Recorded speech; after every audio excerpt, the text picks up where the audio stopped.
maa ngi ko commencé ñaawlu depuis événement mars yi bi ma gisee ay nervi di ànd ak policier xam nga bi mbir mi amee ñoom seen wàllu bopp ñi nga xam ne ñoo féete ci nguur bi façon argument bu nekk génne nañ ko am na ñoo xam ne parce que ñoom dana xaw a jàpp Sénégal yi comme ñoo xam ne daal amuñu xel ay dof ñenn ñi dem nañ bay wax ni du ñu ay nervi waaye ay policiers yu nekk ay civil la ñoom alors ma fàttali leen ne que effectivement policier war na mën a liggéey en civil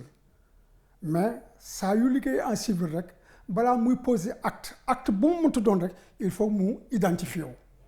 moo tax ñu yore seen carte professionnelle bu dee maintien de l'ordre aussi am na ay policiers yoo xam ne ñu ngi en civil ñu ngi ci biir mais ñooñu généralement ce sont les éléments de renseignement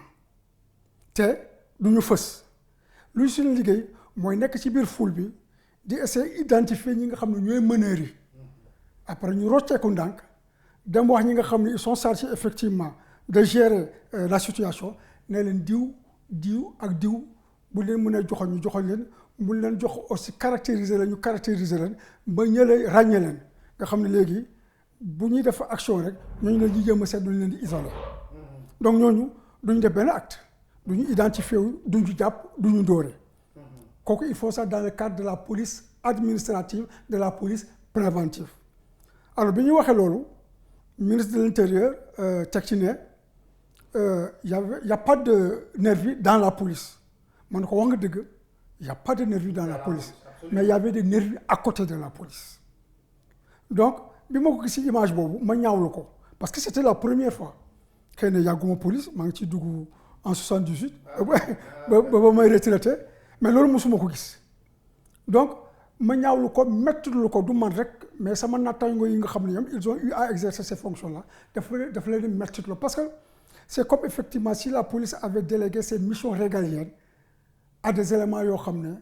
amuñu benn formation à des éléments civils yoo xam ne vraiment ils étaient en train d'exécuter des missions en dehors et en marge de la loi moi je les considère jusqu'à présent comme de véritables délinquants. C'est des délinquants parce qu'en fait on les appelle nervis.